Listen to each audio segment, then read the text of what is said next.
Hello, and welcome to this episode of Lights Out. I'm your hostess with the mostest ghosties, Sylvia Shults. In the last episode, I mentioned taking a trip to Monmouth College, where I got my degree in classics. I graduated in 1990, if you must know. Even back then, ghost stories circulated around the campus. Let's go back to school and go lights out. This episode of Lights Out is brought to you in part by Audible.com. Audible, stories that surround you. Before we start our haunted campus tour of Monmouth College, I would like to take a moment to clarify something I said during the last episode about Sugar Tree Grove Cemetery. Barb Heiser, who has spent loads of time at the cemetery and wrote about it in her book Small Town Ghosts, set me straight about the grave of the unnamed Indian in the corner of the cemetery.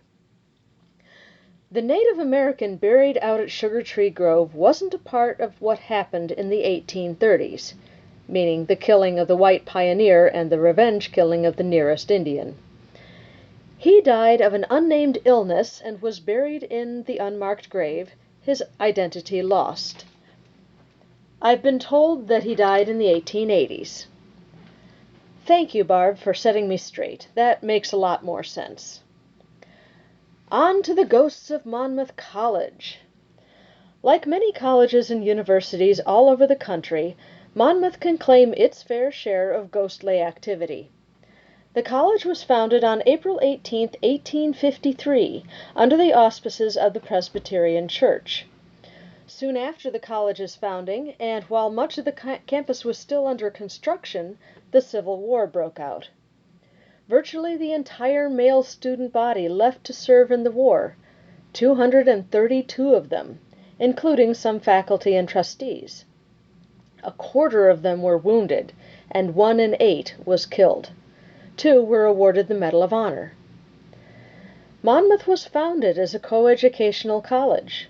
Men and women had equal access to courses, and the first president, President Wallace, kept the college open during the Civil War to serve a primarily female student body.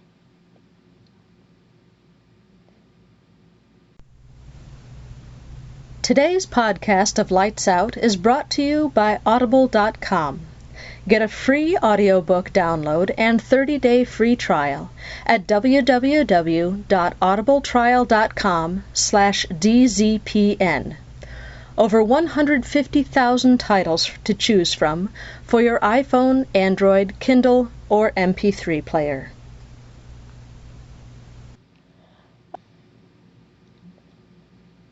Of course, many of the ghost stories surrounding the Monmouth College campus seem to have roots in common with many college urban legends.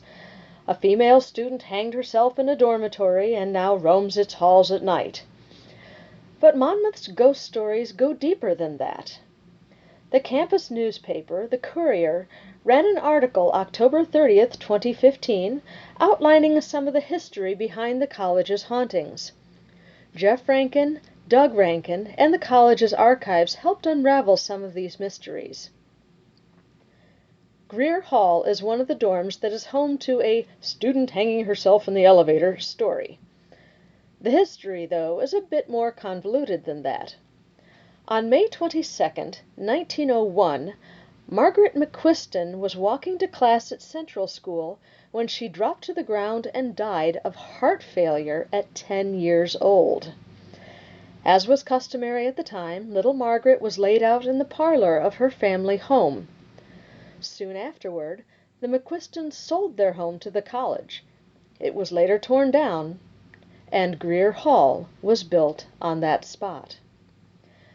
I spoke with an MC alumna about her experiences in Greer Hall. Okay, I'm here at CountyCon with Shannon Chase. All right, and I just found out that she is also a Monmouth College graduate, class of 2003, class of 2002. All right, and she was reminding me of some of the wonderful ghosts at Monmouth College, and she has a story about her room in Greer Hall that was haunted. Go ahead. We lived on the south east corner of the second floor, and in the middle of the second floor was an old elevator shaft that was completely abandoned. And it was walled off so that you couldn't use it, but you could tell that there was an elevator there. And every night there would be a ghost that would walk from the elevator down to my room and sit down in my roommate's chair and act like she was typing on a typewriter. And then one night while she was doing that, my roommate came in late and she saw her making the computer go completely haywire. It was, programs were opening and closing, and it looked like Windows had just blew up on the computer. And then she got up and walked out of the room. My roommate said, "Oh my God, I got such a cold chill. What was that?" And I said, "Oh, that's just the ghost who walks into the room in the middle of the night." And I said, "Just go to bed." And she's like, "You mean our room is haunted?" I said, "Only for about 10 minutes. That's excellent. And so she asked me where it comes from, and I said it comes from the elevator shaft down in the middle of the hall. And that was the last night she spent in that room. And then, we also had the piano playing ghost that would play the piano between 5 and 7 p.m. in Austin Hall, which is now the Music Hall. And unfortunately, our theater is not haunted because it was too new. The old theater was haunted. The old theater was haunted. That's right. The old barn was haunted. So, yep, there were a lot of really cool ghosts there at Monmouth. Yeah, and I had a friend who told me about something in the basement of Wallace Hall too. I've never gotten to meet that one, but I spent a lot of time in Wallace. Cool. All right. Well, awesome. Thank you so much. You're very welcome. We'll return to Austin Hall, one of the most famously haunted buildings on campus. For now, though, we'll take a stroll to Wells Theater. Wells Theater was built to replace the Little Theater, or the barn, that stood across campus, and was also haunted. The Wells Theater continues that tradition, and the tradition of theaters themselves being haunted hotspots. The spot on which Wells Theater now stands was once the site of college president Dr. Lyons' home. Dr. Lyons was the president of the college from 1898 to 1901. On May 1st, 1901, his wife, Mrs. Althon Cooper Lyons, hanged herself in the house following some acrimony between her husband and the Board of Trustees. Her spirit is said to haunt the catwalk during performances, although Doug Rankin, the theater department chair, does admit that he started the story of Mrs. Lyons on the catwalk. Nonetheless, just as many people report strange noises and weird happenings at the Wells Theater as they did at the Little Theater. Another spirit may be responsible for the hauntings. Previous to Dr. Lyons, President McMichael and his family lived in the house.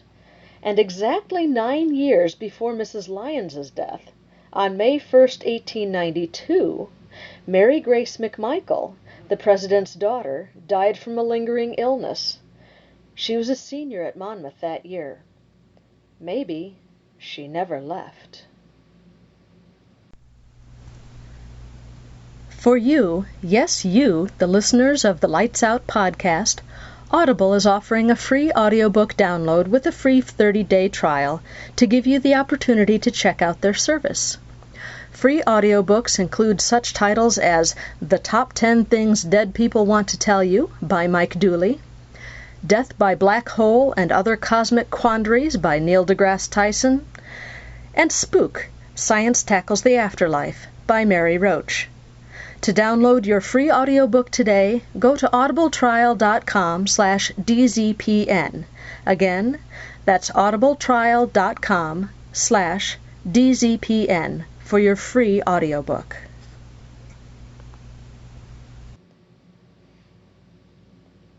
While I was a student at the college in the late 80s, I was very active in the music program.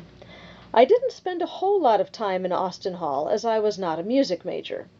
But a good friend of mine, Dan Spear, was a music major, and he actually worked at Austin Hall for a while. I asked him to share his experiences with me, and he kindly wrote me a long email.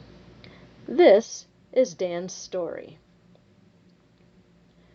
The Haunted Happenings of Austin Hall at Monmouth College. Beware, the unexplained lies beyond. When I attended Monmouth College in the years from 1983 to 1987, I experienced a few odd things. As a freshman, I met Jake. I believe he was a senior and a percussionist in the college band. He also carried around a wad of keys clipped to his belt on a retractable tether that was big enough to choke a horse. He was employed part-time by the college to open and lock up many of the academic buildings. If you needed in somewhere, then he was the man to see. Jake was a pretty personable guy, and he would tell people funny stories of finding people in compromising positions in places they weren't supposed to be. He also had a few stories about creepy vibes from a few of the buildings. Sometimes things weren't where they were supposed to be, odd noises, and other unusual things like that. One of the buildings that had a haunted history is Austin Hall, which was the music department academic building and practice hall. It was a long two-story building with a basement and an attic. It was originally a girls' dormitory, but had been pressed into academic service at least a decade before Jake or I arrived there. It must have had about 24 dorm rooms between the two levels, as well as a parlor, a dining room, a boiler room in the basement, and a difficult-to-get-to attic. This had been converted into a few offices, a couple classrooms, and about 8 practice rooms on the second floor. Now, the rumor that is told to all new music majors is that the hall is haunted by a girl that took her own life in the attic decades before. No one knows exactly the reason, but it was said that she managed to get the pull-down entrance to the attic open and went up and hung herself. It is speculated that the event was one of the catalysts for the dormitory being turned into an academic building. Too many girls were unnerved by a thought of the ghost haunting the place, and it was difficult to get girls to stay there. So we get to the mid-'80s when Jake and I were there. Jake was in charge of locking up Austin Hall after 10 p.m. every night, as well as reopening it on the weekends at 8 a.m. Many students would utilize the practice rooms upstairs till late at night, polishing up their musical skills. So Jake would have to walk all the building to make sure there were no students in the practice rooms, restrooms, or academic areas before locking the front door of the building. It is important to describe the practice rooms here. They were sized just large enough to fit a small grand piano in, along with a bench, an extra chair, and a music stand or two. The old closets had the doors removed and were just vacant cubicles. No room for anyone to hide, and you could look through the small glass window of the door and see most of the room. If you opened the door and took one step in, then you saw all the room. All the rest of the storage rooms upstairs were kept locked, and no one unauthorized could be behind their doors. The attic access was 9 feet above the floor, behind a panel that would require at least a ladder to get to.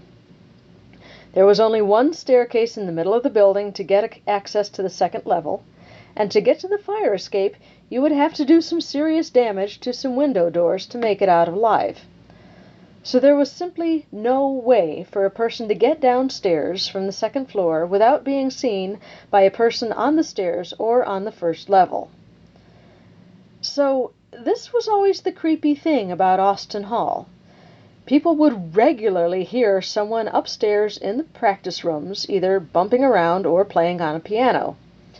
However, often you never saw anyone go up there or come down. Jake would with some regularity check the bathrooms and then the stairs to the basement to make sure the boiler room was locked.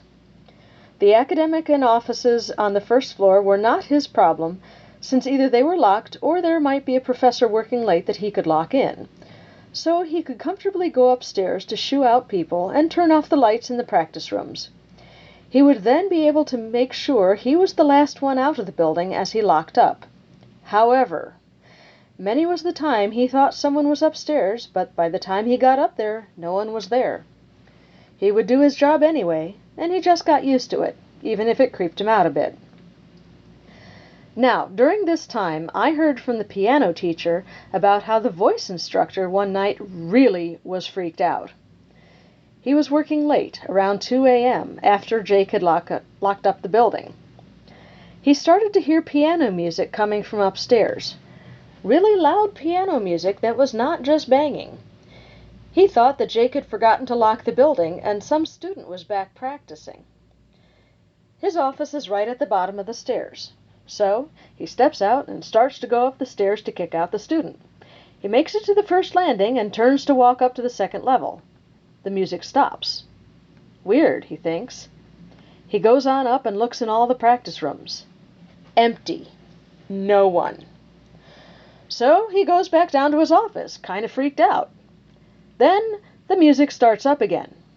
He grabs his hat and walks to the front door, which is locked, opens it, locks it, and leaves, while the music continues to play.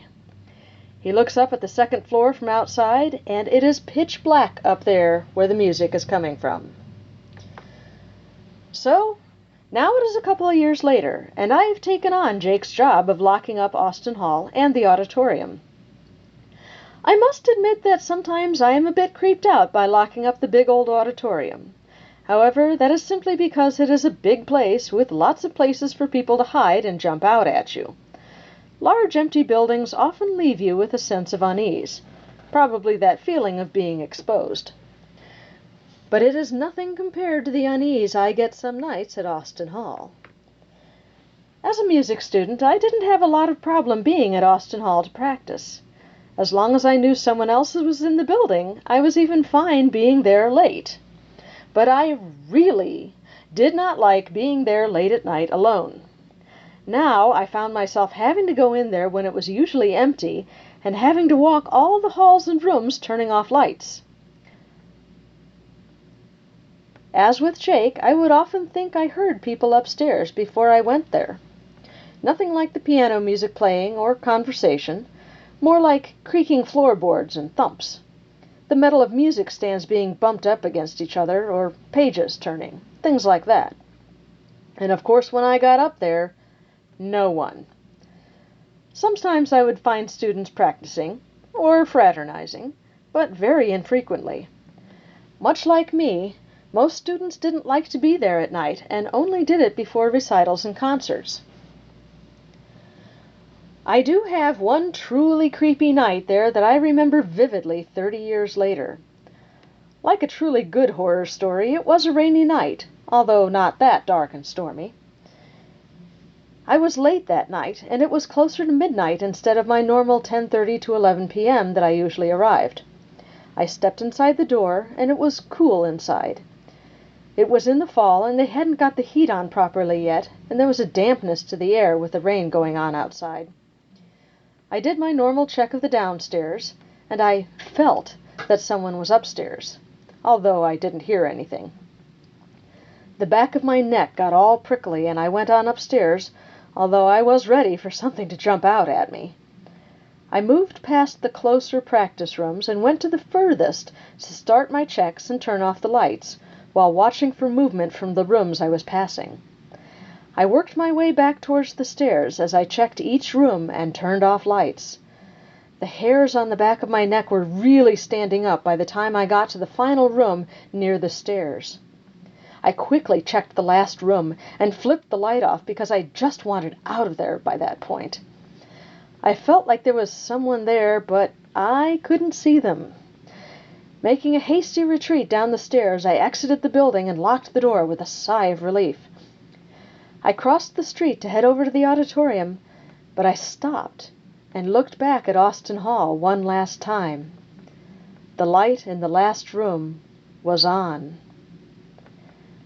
I did not go back in to turn it off, and I found another student job the next week, turned in my keys, and never went back into the building at night again without someone with me. It has been 30 years, and my friend has asked me to tell my story. I have to say that it actually still creeps me out just writing it down again. There are many, many strange things in this world that are hard to explain, and I find it easiest just to avoid them and not dwell on them too much. However, my friend is of stouter stuff than me, and is happy to tread this path with other like-minded individuals. I hope my tale has provided some interesting fodder for her and her followers. Thanks for listening. Dan Spear. I hope you've enjoyed our haunted campus tour of Monmouth College.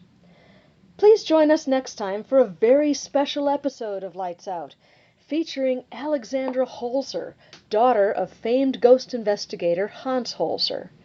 Until then, keep your senses open and your ghost boxes running as we go Lights Out.